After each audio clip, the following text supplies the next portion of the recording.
December 21, 2024న start అయిన TV reality show iSmart జోడీ season 3 నిన్న గ్రాండ్ ఫినాలే ఎండ్ అయింది. ఈ షో ప్రతి శనివారం, రవివారం రాత్రి 9 గంటలకి స్టార్ మా ఛానల్లో ప్రసారం అవుతుంది. ఈ షోని ఓంకార్ గారు హోస్ట్ చేస్తున్నారు.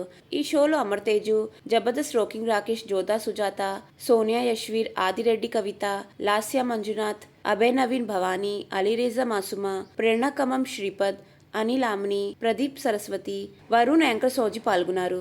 అయితే ఇప్పుడు ఎవరు విన్నర్, ఎవరు రన్నరప్ అవుతారని ప్రేక్షకులు చాలా రోజుల నుండి ఎదురు చూస్తున్నారు. అయితే 4th పొజిషన్లో అమ్మ తేజస్విని వచ్చారు. 3rd లో సోనియా యశ్వీర్, రన్నరప్గా ఆదిరెడ్డి కవిత దంపతులు నిలిచారు. ఇంకా ఈ స్మార్ట్ జోడీ సీజన్ 3 టైటిల్ విన్నర్ ట్రోఫీని ప్రేరణ కమం శ్రీపద్ దంపతులు అందుకున్నారు. ట్రోఫీని అందుకున్న కొన్ని బ్యూటిఫుల్ ఫొటోస్ బయటకి వచ్చాయి. ప్రేరణ శ్రీపద్ దంపతులు టైటిల్ ట్రోఫీతో పాటు 15 lakhs క్యాష్ ప్రైజ్ని కూడా సొంతం చేసుకున్నారు. ఇంకా ఈ విషయం తెలుసుకున్న ఫ్యాన్స్ అంతా ప్రేరణ శ్రీపద్ దంపతులకి కాంగ్రాచులేషన్స్ తెలియజేస్తూ కామెంట్స్ పెడుతున్నారు. మీకు ఈ వీడియో నచ్చినట్లయితే లైక్ చేయండి, షేర్ చేయండి.